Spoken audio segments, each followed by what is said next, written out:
Assalamualaikum warahmatullahi wabarakatuh. Perkenalkan, nama saya Basel Syara dari kelompok 2. Baik, di sini saya akan menjelaskan tentang sistem pencernaan. Sistem pencernaan adalah sistem organ dalam manusia yang berfungsi untuk menerima makanan, mencernanya menjadi zat-zat gizi dan energi, menyerap zat-zat gizi ke dalam aliran darah, serta membuang bagian makanan yang tidak dapat dicerna atau merupakan sisa proses tersebut dari tubuh. Saluran pencernaan terdiri dari mulut, tenggorokan, faring, kerongkongan, lambung, usus halus, usus besar, rektum, dan anus. Sistem pencernaan juga meliputi organ-organ yang terletak di liur. Saluran pencernaan yaitu pankreas, hati, dan kandungan empedu. Berikut urutan sistem pencernaan manusia yang dijelaskan mulai dari sistem pencernaan dan fungsinya, penjelasannya, serta sistem pencernaan manusia beserta gambarannya serta berurutannya mulai dari mulut hingga anus. Baik, selanjutnya organ-organ dalam pencernaan. Yang pertama yaitu mulut merupakan suatu rongga terbuka tempat masuknya makanan dan air. Mulut merupakan jalan masuk untuk sistem pencernaan. Bagian dalam dari mulut dilapisi oleh selaput lendir. Pengecapan dirasakan oleh organ perasaan yang terdapat di permukaan lidah. Pengecapan relatif sederhana, terdiri dari manis, asam, asin, dan pahit. Makanan dipotong-potong oleh gigi depan incisivus dan dikunyah oleh gigi belakang molar geraham menjadi bagian-bagian kecil yang lebih mudah dicerna. Ludah dari kelenjar ludah akan membungkus bagian-bagian dari makanan tersebut dengan enzim-enzim pencernaan dan mulai mencernanya. Ludah juga mengandung antibodi dan enzim, misalnya lisosim yang memecahkan protein dan menyerang bakteri secara langsung. Kelenjar air liur mengandung enzim asimilase patialin yang berfungsi untuk mencerna polisakarida amilium menjadi disakarida. Proses menerima dimulai secara sadar dan berlanjut secara otomatis. Bagian rongga dalam mulut yang pertama langitan, kelenjar langitan, lempeng datar tulang langitan, otot anak langitan, gusi bawah, lengkungan gigi atas, arteria dan syaraf langitan, amandel, lidah, lengkungan gigi bawah. Lidah merupakan satu massa otot luring yang diliputi oleh membran mukosa. Serabut-serabut otot satu sama lain saling bersilangan dalam 3 bidang berkelompok dalam berkas-berkas, biasanya dipisahkan oleh jaringan penyambung pada permukaan bawah. Lidah membran mukosanya halus, sedangkan permukaan dasarnya irreguler, diliputi oleh banyak tonjolan-tonjolan kecil yang dinamakan papillae.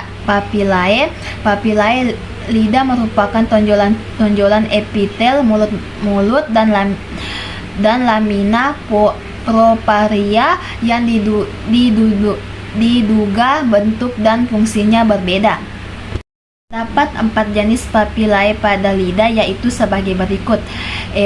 Yang pertama, papillae filiformis mempunyai bentuk penonjolan langsing dan konis, sangat banyak dan terdapat di seluruh permukaan lidah. Yang kedua, papillae fungiformis menyerupai bentuk jamur karena mempunyai tangkai sempit dan permukaan atasnya melebar.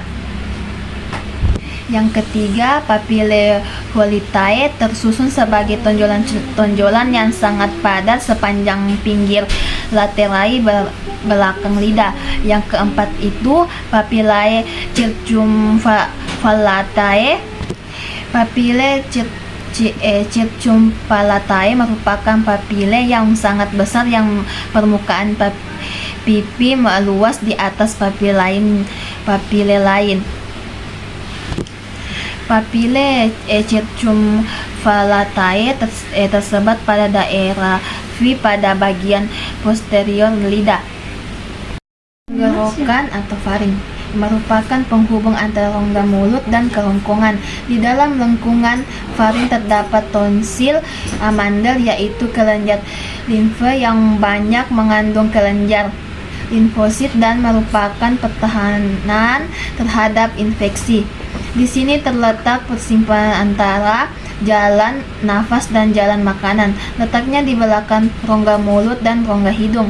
Di depan ruas tulang belakang ke atas bagian depan berhubungan dengan rongga hidung dengan perantara lubang bernama koana. Keadaan tegak berhubungan dengan rongga mulut dengan perantara lubang yang disebut isthmus causium.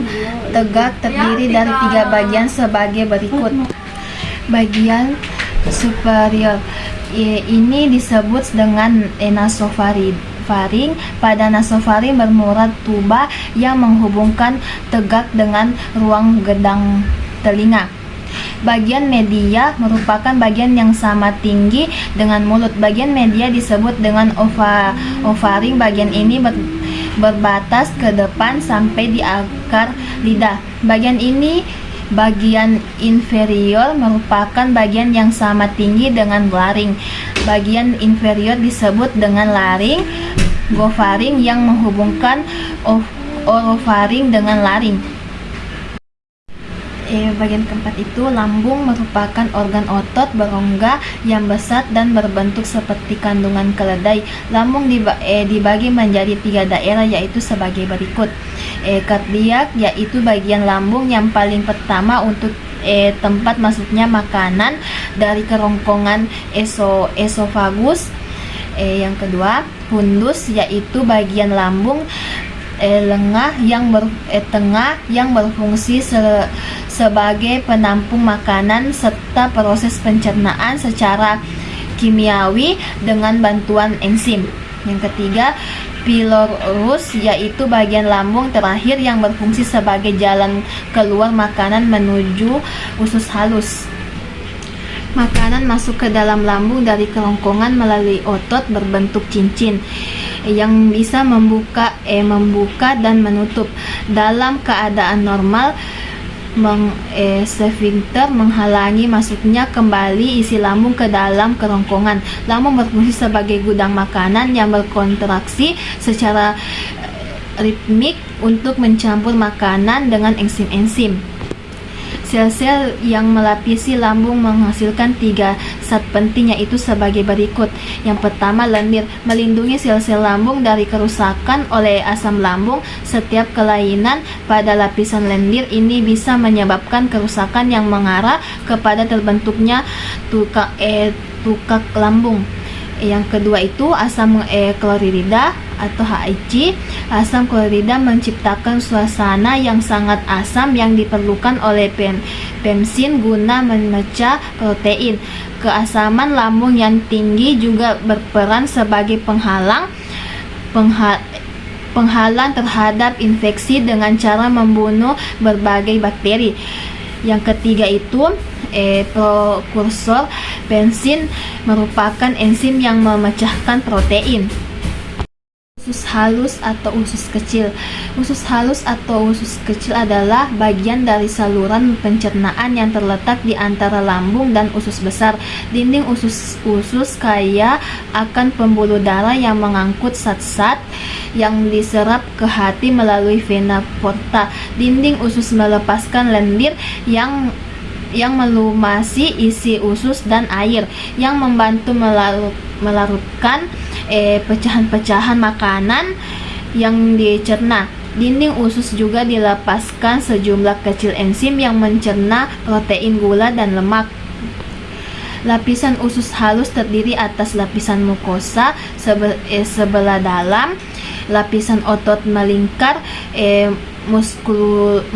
musculus sirkuler, lapisan otot memanjang musculus longitudinal, dan lapisan serosa sebelah luar. Usus halus terdiri dari 3 bagian yaitu usus 12 jari, usus kosong dan usus penyerang.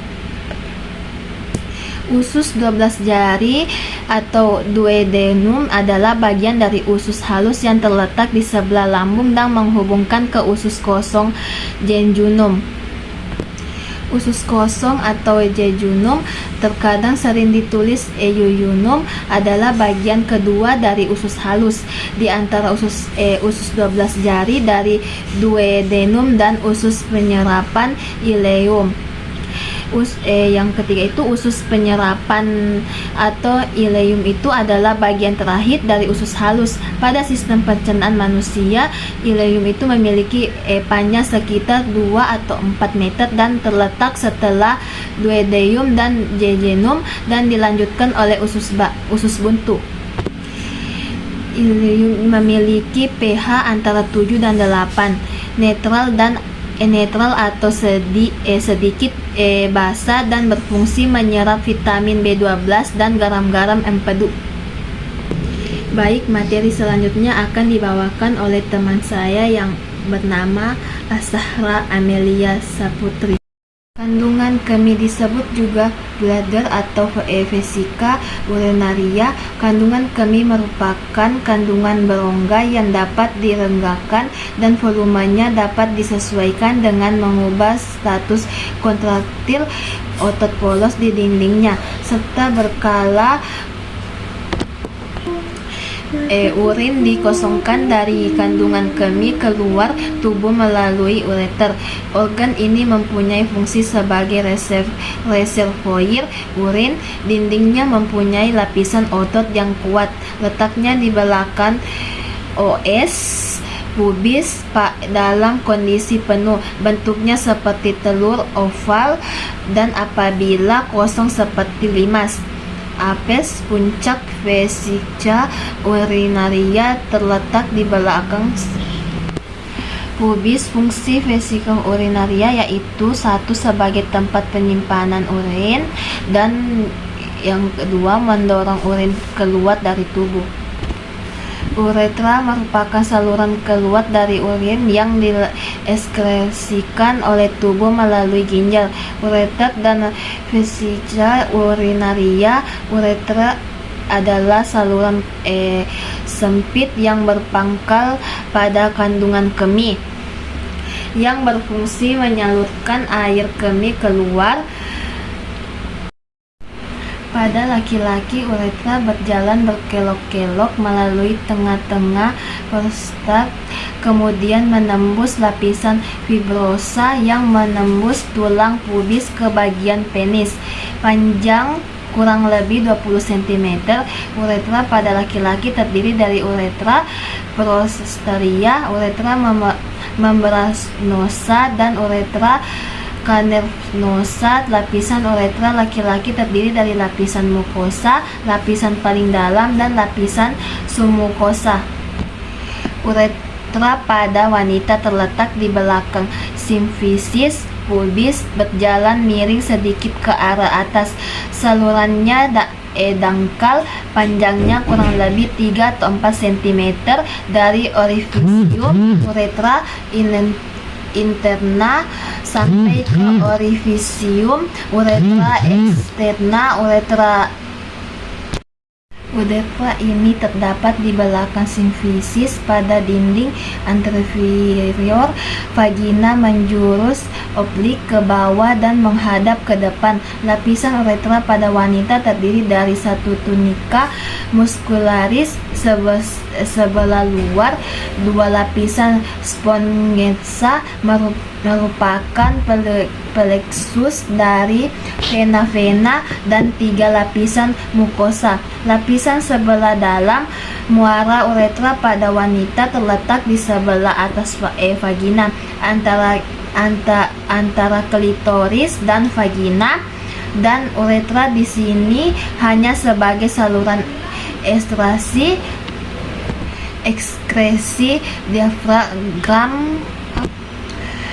urgenitalis, dan orifisium eksterna langsung di depan permukaan vagina, 2,5 cm di belakang gland klitoris. Mekanisme dan tahapan pembentukan urin. Pembentukan urin melalui tahap proses filtrasi, reabsorpsi, dan augmentasi. Proses filtrasi terjadi di glomerulus. Proses ini terjadi karena permukaan afren lebih besar dari permukaan afren, maka terjadi penyerapan darah. Sedangkan sebagian yang tersaring adalah bagian cairan darah kecuali protein. Cairan yang tersaring ditampung oleh simpai Bowman yang terdiri dari glukosa, air, sodium klorida, sulfat, dan bikarbonat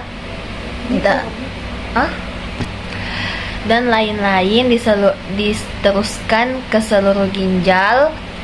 Proses reabsorpsi merupakan proses penyerapan kembali sebagai besar dari glukosa, sodium klorida, fosfat, dan beberapa ion karbonat.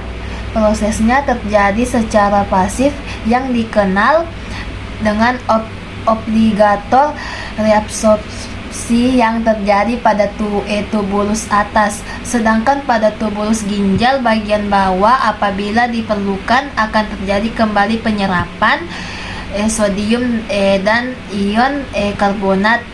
Penyerapan terjadi secara aktif yang dikenal dengan reabsorpsi fakultatif, dan sisanya dialirkan pada pupila renalis.